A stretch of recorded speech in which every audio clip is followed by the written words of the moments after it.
This is my favorite segment. We've been counting down to this. These are mask prototypes, unreleased stuff. In our world's largest mask collection, we finally made it to this segment. Let's have a look.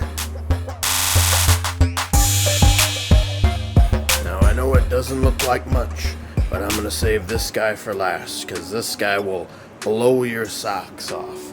You're about to hear something and, well, maybe see something you've never imagined before from the mask. Alright, let's take a look at this guy. So, let's start here. This guy is unreleased. They made like a Ken version of the mask. Some reason, the sales weren't reporting as well as they had hoped. So this is straight off of the trade show display. And I'll prove it to you, cameraman, if you want to. The back has Velcro, right where the toy display was, probably in New York or somewhere around there. And we have Carmen Diaz taking a nap over here. We will check in on her later to see if she's awakened. Comes with 10 accessories. Well, I don't see them.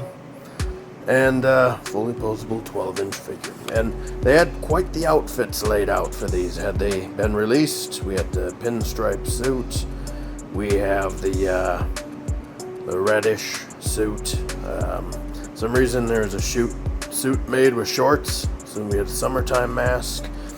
And here, this is fascinating. These are all the different heads, different faces that they were going to try and fantrigate. In fact, you can see one friend over here. He's got his mouth open. He's having a good time. We've seen him earlier in the series, but he's hanging out there. But what's really crazy is they were working on one that would talk. And again, we're going to put some batteries in him at the end of the show. And we're going to hear some phrases that they're telling me were not even in the film. But yet, they made it to the toy line in 1993, which is what it says on the back here, if we're able to, if you can see that. If we can get some light on that, maybe a little more than we got. Yeah, 1993 is when they got going on this, so unless this is part of a figure that Kenner had already manufactured, they knew this movie was going to be a hit in 93, a year before it came out. So what is your name? Is it alright if I call you Clark? Man, you look spiffy. And this is probably one of the coolest items. This is a Stretch Armstrong mask. I'm not 100% sure if these were fully released. There's quite a few of them in existence, it seems like. But basically, he would stretch up to 3 times his original size, as it says up there. This is notoriously called the Stretch Armstrong mask, super stretch mask. Let's flip that box around. Take a look here. Yeah, this is really cool. And apparently you can stretch him in lots of incredible ways. I would think just the stretch itself would be incredible, but here it is, the collectible card at the bottom. Very, very cool. And we'll, the side of the box there, that is something. Looks about the same there.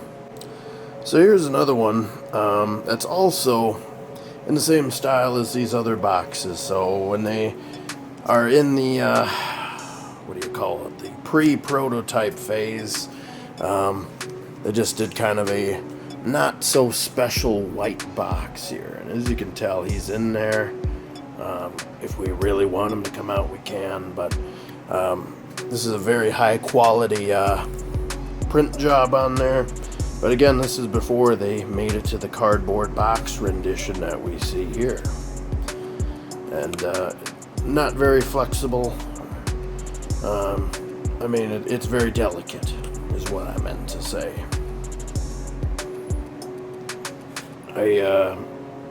Carmen Diaz looks to still be sleeping, so we'll come back to her later. But there he is, out of the package, sealed. Boy, high quality collector standards there. He's got looks like a mafia trapping there. Poor guy, ziplock on his head, but pretty neat.